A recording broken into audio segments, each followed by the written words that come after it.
It's a great pleasure for me to kick off this very first content panel here today. A very important subject matter, as Mr. Bora said. It's a topic that is affecting all of us on a daily basis. Basically, it's a topic that either this is done by you or to you, the future of work. This is coming, it is already here. And this is a remarkable panel that DLD has assembled. It's actually a panel that is loosely interpreting the term, business casual, clearly. We have... That's fine. It's all good. It's all... Look, it's Oxford. You got to... Oxford's got to do a call. Trying my best. It's wonderful to have you here. Now, let's dive right into it, because I know we don't have a lot of time for such a vast and multifaceted topic. And Sami, I want to start with you. As a matter of fact, you talked about the future of work at DLD 17. All of those who were here last year had seen you on stage and followed your remarkable session. Actually, you're such a veteran. I have to take my hats off. You walked in here 2 minutes before the panel started. And that's why I got this one. The timing for the head mic wasn't there. But, I followed your discussion last year. I believe it was moderated by Stefan Scherz, who was also here in the audience. If you look back during the past 12 months in terms of automation and the future of work, what are the most significant trends that you have observed since DLD 17?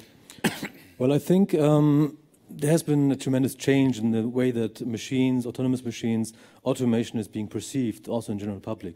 So we see a bit more discussion that is a bit more, let's say, realistic. So we're not so much discussing anymore the fears and the potential pitfalls that are coming with this new technology, but it's coming more and more to discussing really the potentials we see there, and the way that this actually affects the future of work in a positive way, and the way that this can be really something super beneficial for Bavaria, for Germany, for Europe, for the developed countries, but also for the rest of the world, and how this really can be a next generation of industry that really is different in the way that actually machines and humans can team up really and create new ways of working, very much transforming the classical way of automation, of long-term investments, of the kind of segregation between man and machine, but really seeing that humans and I would say robots, intelligent robots, learning-enabled systems become something that really produces extreme value, and not only to industry,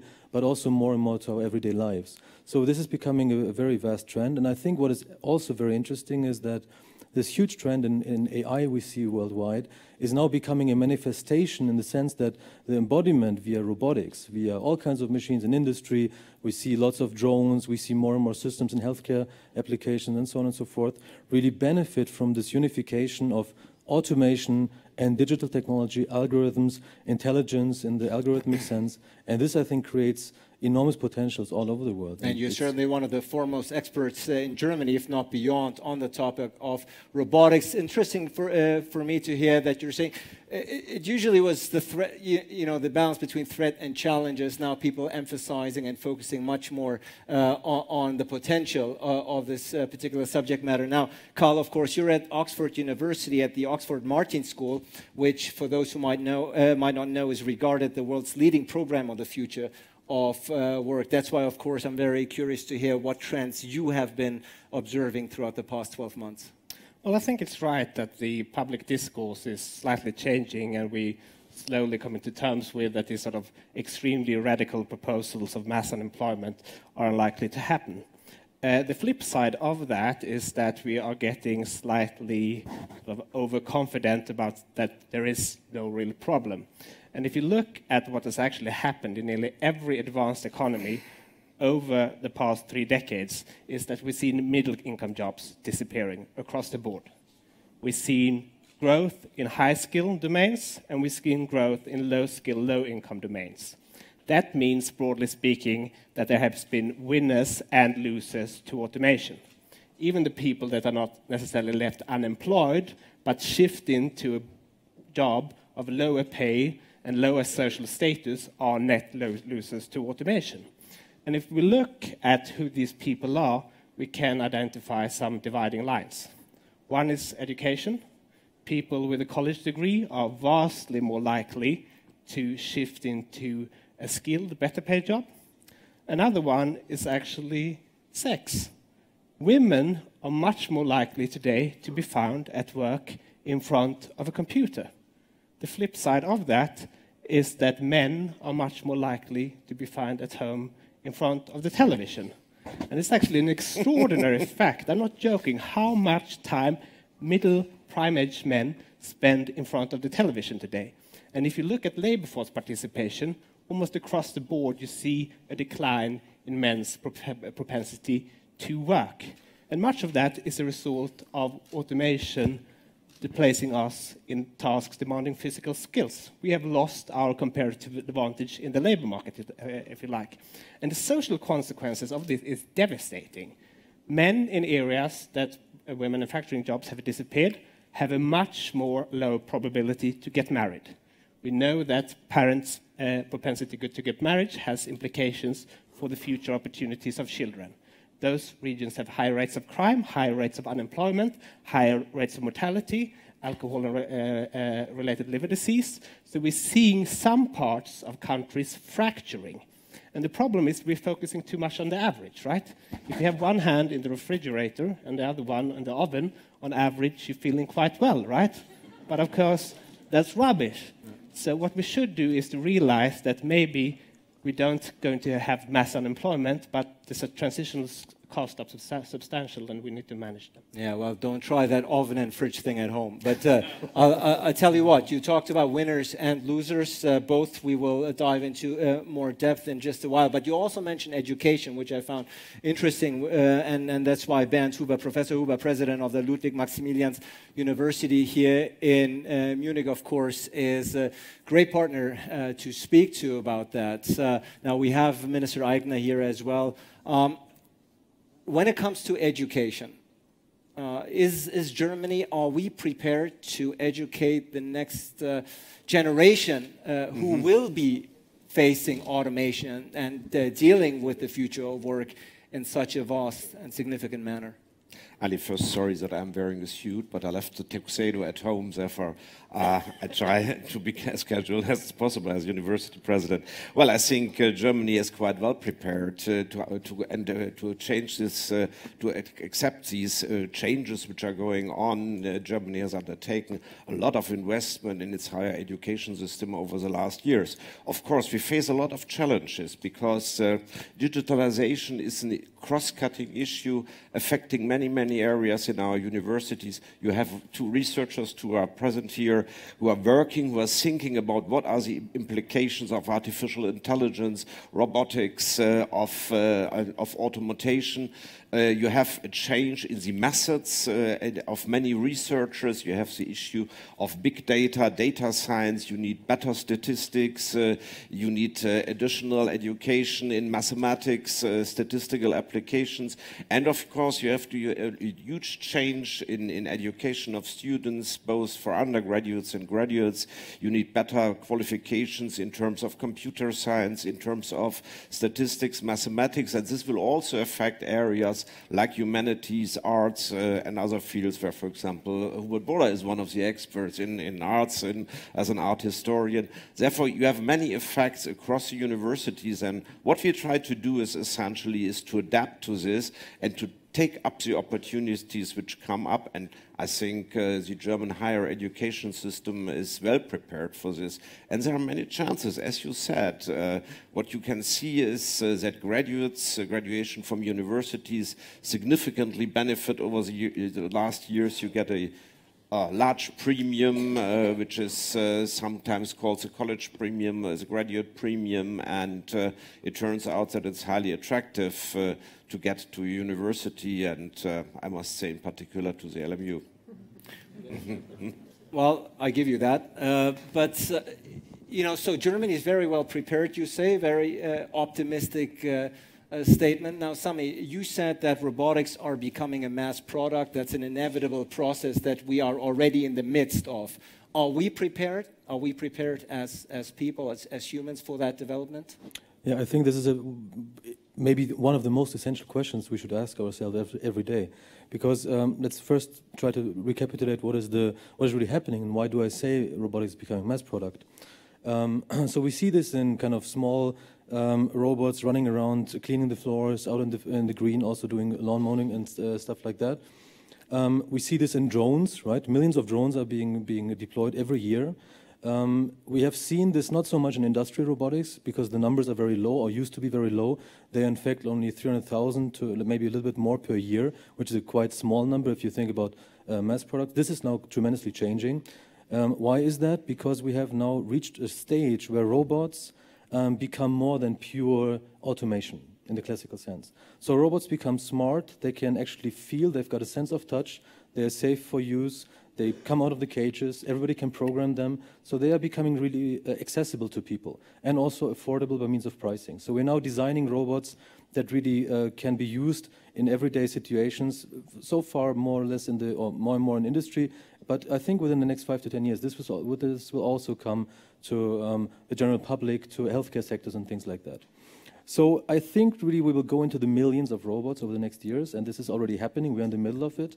And what we will have to do is not only prepare the higher educational system. I mean, as a university professor, obviously we care a lot about students, but I think what is the most important thing, and this was also something I said last DLD, and I can only emphasize it even more this year, is to train our students, the pupils, the young children, to really grow up with this technology, be very accommodated to it, to make use of it, and be extremely responsible with it, and not just play with it. They have to grow up in a responsible manner. Would you agree with Professor Huber that Germany is well prepared for that process? I think so. Yes, absolutely. I mean, pure statement. But I really think at the same time we need to work even harder, because being at the forefront doesn't mean that we are fully prepared, because it's such a new technology. It's a huge trend and changing everything, and we need to really think about all the stakeholders in our country to really be prepared for that. This also covers workers in factories, workers at the big companies we have in Germany, that we have in the small and medium enterprises. So it actually touches everybody's life over the next years, and we need to really think about how do we train, how do we transform not only the technology to the next level, but how do we take people with us so that they can make use of this drastic and very promising and changing field. We have to take people with us, but Carl, the truth is, of course, not everybody has benefited from this process, from automation. You already alluded to the fact that they are losers. This is a fact that cannot be ignored. Where have the people, that's what I'm interested in, where have the workers who have seen their jobs being automated, found new employment? Well, broadly speaking, there are two categories. One is low-skilled personal service type of jobs, so driving a taxi, working as a janitor, gardener, as a waitress, those type of jobs. The other broad category is professional services and high-tech industries. So we're seeing sort of the polarization of people either shifting into low-skilled personal service type of jobs or highly skilled cognitive jobs. One group has been left better off, and the other one has not.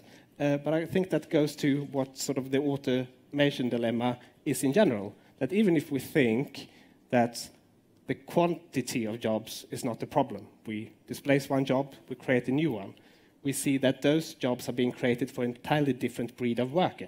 It's not the person who's being displaced who's going to shift into their job, and the job that's being displaced is probably going to appear in another location as well.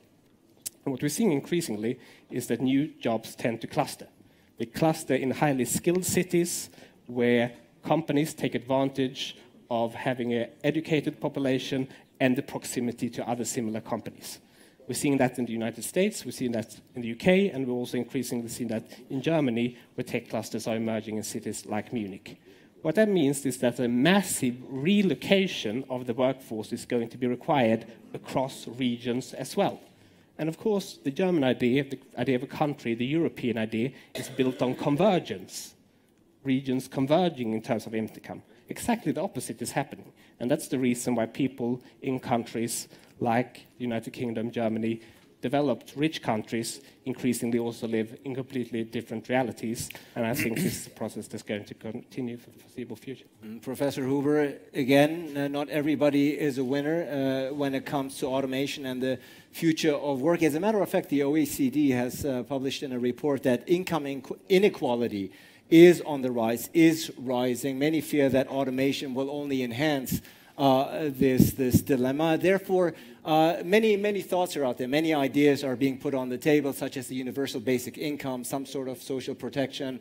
What do you make of these ideas? Is this something to be embraced? Well, I think that's overly pessimistic, and if you see the recent data, it turns out that the level of inequality is at least not increasing, and to a certain extent even decreasing. But I think the important aspect is that on an individual basis, of course, automation mean a huge risk and personal losses, and therefore the individual can suffer or benefit from this kind of development. But I do not necessarily think that inequality has to increase forever due to automation or to artificial intelligence and other technological developments. That has been shown by the past. For example, if you look back, there's a famous article by John Maynard Keynes, which was written almost 80, 90 years ago, and the basic thrust of the article is essentially you will get huge technological unemployment due to new technological developments. But as you know, Keynes is dead today for more than 70 years, and we have had a lot of progress. Therefore, I'm quite optimistic that our societies, our economies will adapt to these new technologies. And the experience tells you, and the historical experience, of course, nobody can predict the future, but the historical experience tells you that many new jobs are created and many opportunities come up with these new technological developments. Let me give you one example from the universities. Many people say, okay, we will have a lot of online learning, therefore you only need one course, let's say, in a field like accounting. But you have an offer customized services for online learning, and therefore it is possible to improve individualized learning, and this will create new job opportunities for people developing these individualized programs. Therefore, there are a lot of opportunities which come up in this development. Therefore, on balance, I'm very optimistic for the future. But that's not necessarily true always for every individual member and every individual worker. Absolutely, and so much, I believe, has been established already throughout this brief exchange. But Sami, you said many jobs obviously have the potential to be automated, and those who have the potential will eventually be automated. Can you think of jobs that do not have the potential to be automated? So I'm not so sure I actually said that. I think what I would like to state... I'm interpreting. Yeah, exactly. Yeah. So actually what I really would like to stress very positively in the way that we have this new generation of automation. Maybe we shouldn't even call it automation, because this new... That's what the panel is called, but... so I'm proposing. But feel free, yeah. For DLD 19, let's come up with a new title. And why do I say that? There's a very distinct reason for that. It's because these new generation of automation tools are tools, and tools are per definition being used by humans. They are very different from the classical automation technology that was designed to automate entire processes, so huge assembly lines that cost hundreds of millions of euros or dollars. But nowadays, these new technologies, they are really kind of tools for humans to be used as a tool, per definition, as a very flexible and intelligent tool, and also a tool that can be used and kind of benefited from by even children. So we actually have these robots being used by 6-year-olds, 10-year-olds, 20-year-old children that really can do automation tasks that were not automated a couple of years ago. So there's actually a tremendous change in the way that this flexible, intelligent automation needs the human instead of getting rid of the human. It's vice versa. I really think it's upside down. And this is really what changed over the last couple of years. And this is where the huge potential in this technology lies. It will create markets we cannot even think of. The next generation will create ideas I cannot think of. I'm too old. They are the ones who have fresh minds. There's going to be a tremendous change. They will create new business opportunities. And I really think that this is something, especially for countries like Germany, where we are really we have a very big tradition of engineering, where we know that we need to design systems. You know, you cannot make a rock intelligent, right? It always remains a rock. No matter how much AI you put into this rock, it will remain a rock. But if you design systems that are extremely smart by kind of the design that you put into this, the ways we design cars, the way that we design robots, and then put extremely smart software with it, such that this complex technology can be used by you or any other person that is not a technical expert.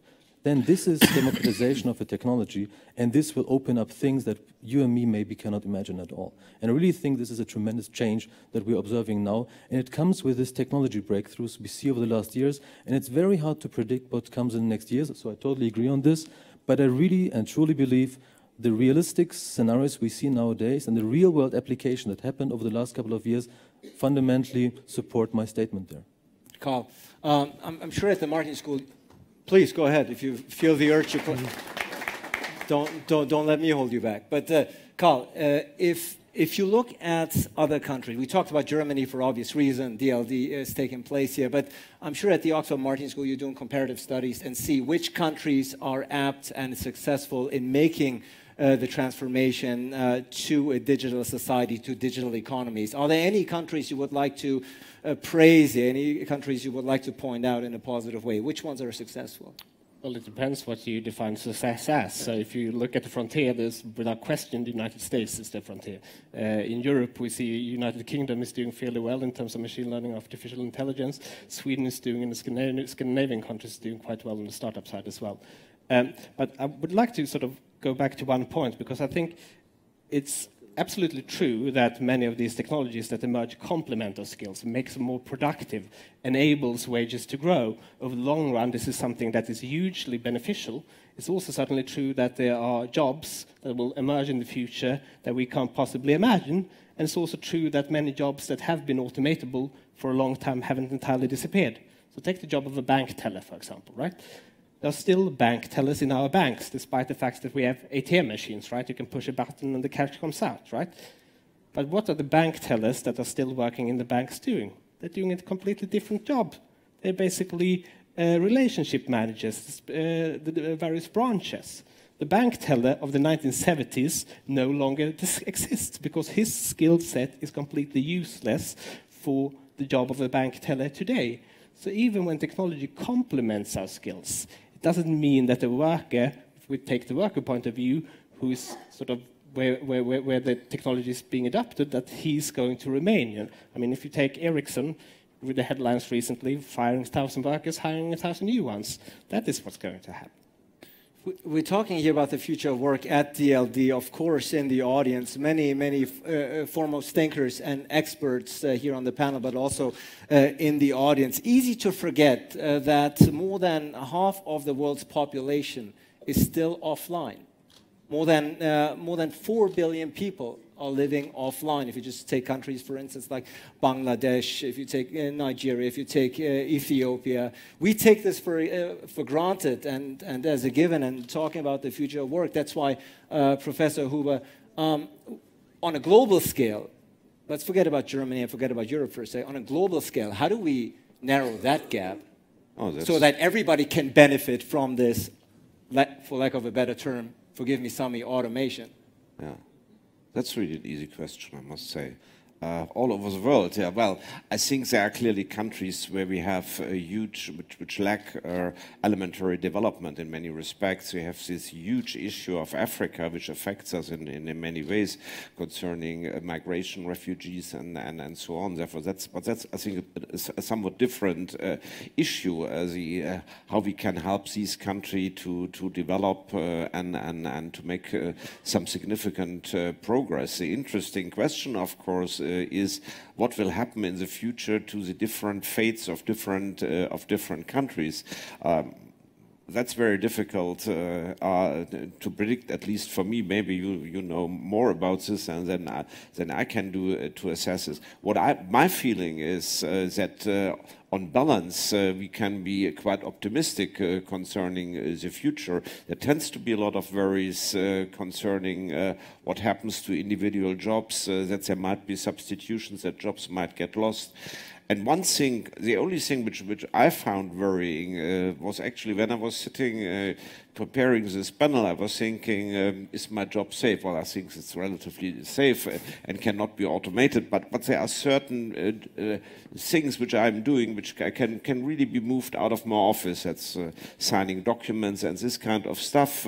All this can be taken away, but this is very boring stuff. On the other hand, it's exactly the stuff you like to do at 5 o'clock in the afternoon when you are already a little bit tired from your day. What I mean is that you come up in a new world where, of course, more creativity is demanded, and therefore doing tasks will become probably more complex, more difficult, and this again will benefit people with high skills, good education, and therefore that will be somewhat different in the future.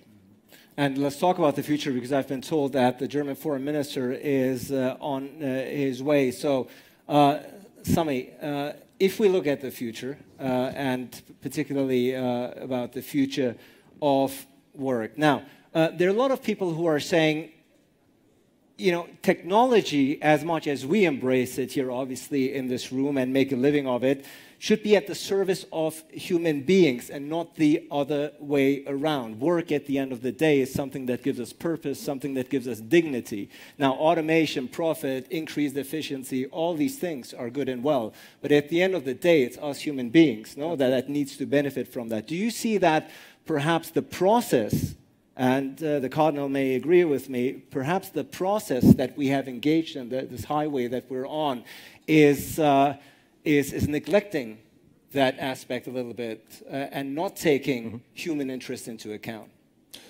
So I really must say I have the same worries when it comes to technology every day. Every day I kind of wake up, I really think about how can we develop technology that really benefits humans, right? And how can we, I think it's the way that we design and how do we develop these systems and how do we decide what to focus on is the fundamental question we always have to consider. Every day we kind of get up as technologists, as scientists, and create something that really is beneficial to humans.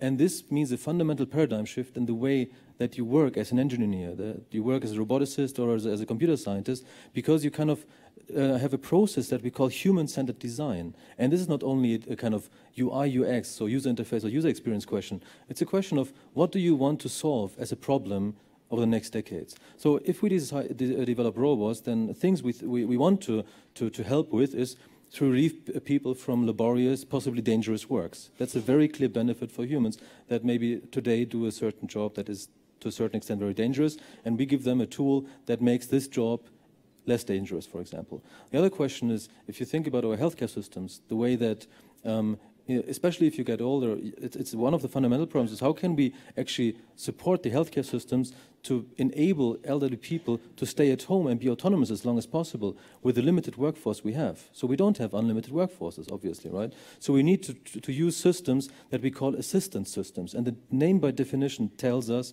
that what we think about right from the beginning is how do we help in a process that is possibly laborious, dangerous, and especially useful to humans if we solve that.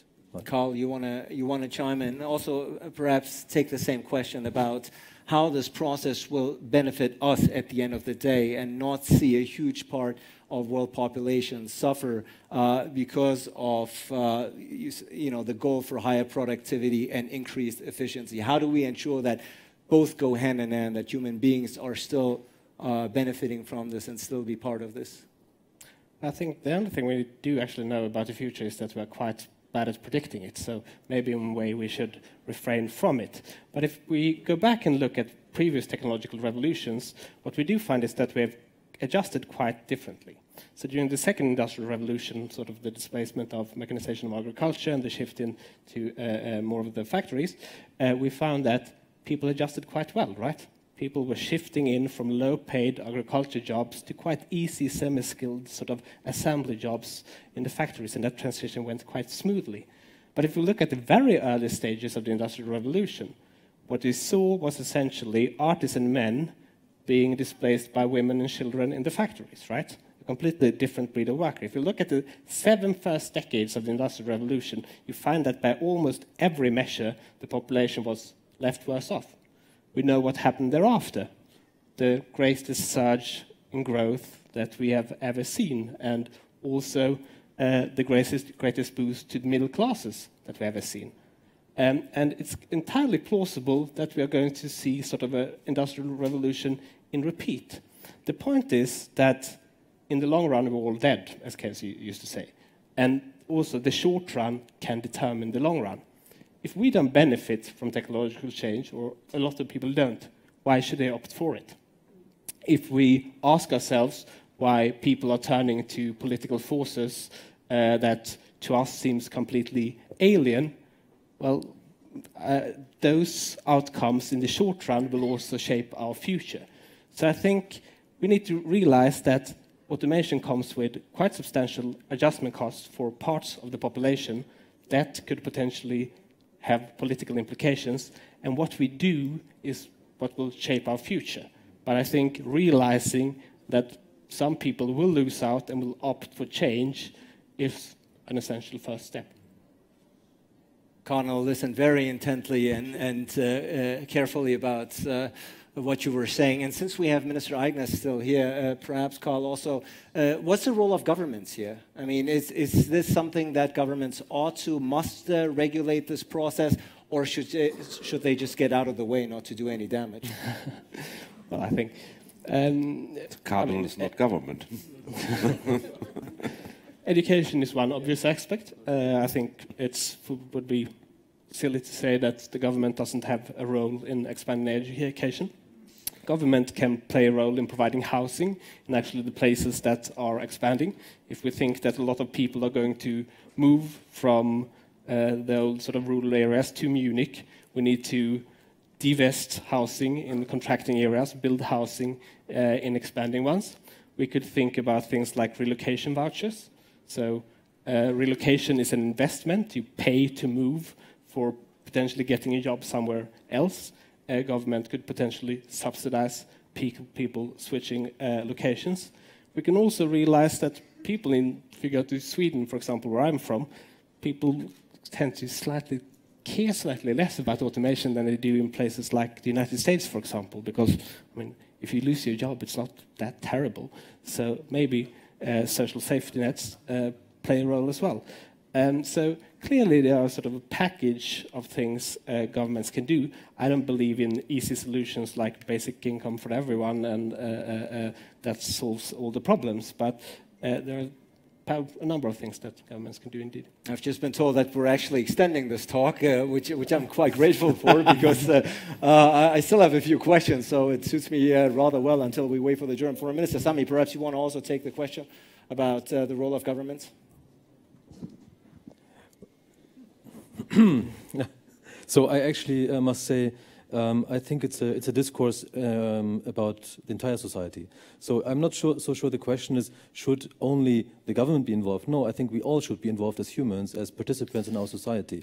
So I think what should be the objective of everything we're doing is that the research, technology, the industry that is being developed, the workplaces that are being created, and the way that we want to kind of work with this technology and live with it should be a very transparent process. And I think everything should be done to make this transparent, to let people participate in what we are doing. We should embrace it. We should develop it in a very manageable, very in a way that we try to really think about this human-centered questions all the time. And I think it's a discourse between various stakeholders, between government, between general public, between research, between technology, industry. And I think what we should do is we really need to take the general public with us. That's, I think, my general statement on this level. And if this means that certain decisions have to be taken, then obviously the government has to step in and execute these decisions, of course, yeah. If and when we have a government, yes. Yeah. Bernd, go ahead. Yeah, that's maybe a big if. But I think the government clearly has an important role to play in this context. One is clearly concerning the educational system, which plays an important part. I think it also has, as you have mentioned, it plays a role as a kind of institution which buffers certain technological shocks and the transition in the economic transition. I think these are important roles for the government. But the other aspect which you have to keep in mind is that you have other global trends, not only automation. For example, you have demographic change. how does this add up with automation, with robotics and artificial intelligence? Again, I think there are a lot of opportunities which might come up. Think of people helping, of robots which may help people in old age care and caring nursery systems. You have other opportunities which might come up in the area of demographics. You have other global changes, which is the environmental issues which come up, and all this comes together. And I think one of the key roles of the government is, therefore it's not easy, Minister Eigner, is bringing these different trends together and trying to make sure that a society, that the economy can adapt to these different changes, and therefore government clearly has an important role to play in this context. The time that is still left here on this panel keeps changing. So now I've been told we have 5 minutes, which I want to make use of, Sami, and you know, we started out this panel by talking about the changes that have occurred since DLD 17. Take us to DLD 19. Based on the facts, based on what you already know, based on what is already in the works, what do you think this year, 2018, will bring on the front of automation and the future of work? Well, I think we will see a kind of, I mean, there is a little bit of winter coming now, so AI may see some winter now, right? We call this the AI winter. Maybe it's coming, I'm not sure. I think robotics is really taking off more and more. We're going to see more robots being deployed in the real world. We're going to see many jobs being created with robots in Bavaria and Germany and Europe. There's going to be lots of trends that are being implemented right as of today and now. The next couple of months, we will see many new applications that have not been possible before. We will see more and more schools being engaged in robotics. So the educational system in Germany will and is already trying to adapt to this. So this is a great effort that is being taken at the moment. We will see lots of things happening, hopefully, here in Munich, in Bavaria. I'm coming in April, so I'm looking forward for working with all the wonderful people here in Munich and the surrounding to create some marvelous place for robotics and AI. And I think it's just becoming more and more realistic to see more application, more real-world products, and AI and robotics is just becoming more tangible in the real world. And I'm sure the Technical University in Munich is very much looking forward to your arrival when you will become the founding director of the Munich School of Robotics and Machine Intelligence. Very exciting news indeed. Karl, also for you, 2019, DLD 19. Until then, you know, what will be done of substance? What is Oxford University working on and observing as we speak? Well, what we're trying to do is making sense of where we are, for starters, and I think the evidence is sort of gradually accumulating how various communities are actually being affected by trade and technology shocks, and how people in those areas actually respond to them. A very striking finding I find is, which is not my own, I should add, is that the best thing you can do as a family, if you have young children and you live in a deprived community, is move away as early as possible. Because you see that the life chances in terms of social mobility of a child moving up the ladder increases hugely. And we see also that most of these policies to try to revive declining regions have failed, in part because governments tend to want to invest in physical structure rather than human capital, which is in the end what it's all about. But the social mobility issue is huge, and because these communities are characterized by growing inequality, disappearing middle class, crime, increasing mortality, children growing up in those places, in part not even seeing their parents go to work, that is having devastating consequences. The fact that the marriage market is collapsing because most women think in parts that I'm going to marry this loser, a lot of children actually grow up in one-parent household. We know from empirical studies that children growing up in one-parent households have vastly lower prospects of moving up the income hierarchy. So looking at how these communities adjust, I think, is the critical part, and that's what I will spend my time doing until the next DLD. And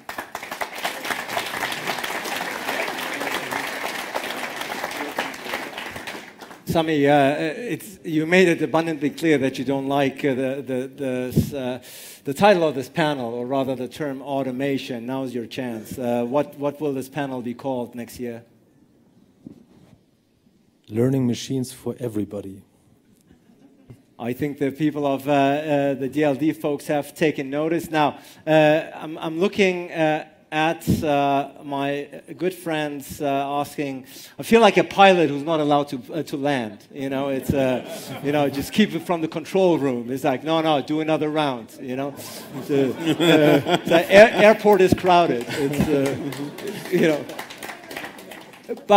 But I tell you, I mean, Sigmar Gabriel, formidable politician, he has a very busy day tomorrow, a very crucial day, so I'm sure he's hitting the phones right now. Garnering support, he's here, I've been told, he's in the building, my goodness. So, ladies and gentlemen, what a relief, what a great relief. Now,